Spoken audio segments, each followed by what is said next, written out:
रुद्रसूक्तम्।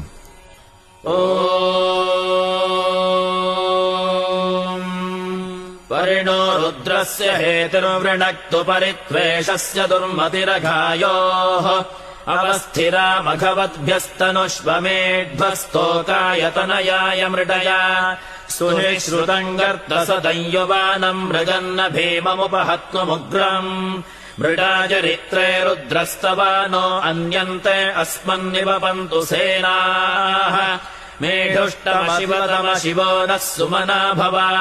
परमे वृक्ष आयुधम् निधाय कृत्तिम् वसान आचर पिनाकम् बिभ्रता गहि अर्हन् बिभर्षि सायकानि धन्वा अर्हन् निष्कय्य च तम् विश्वरूपम् अर्हन् निदन्दयसे विश्वमभुवम् न वा ओजेयो रुद्रत्वदस्ति त्वमग्ने रुद्रो असुरो महो दिवस्त्वगुम् शर्धो मारुतम् वृक्ष ईशिषे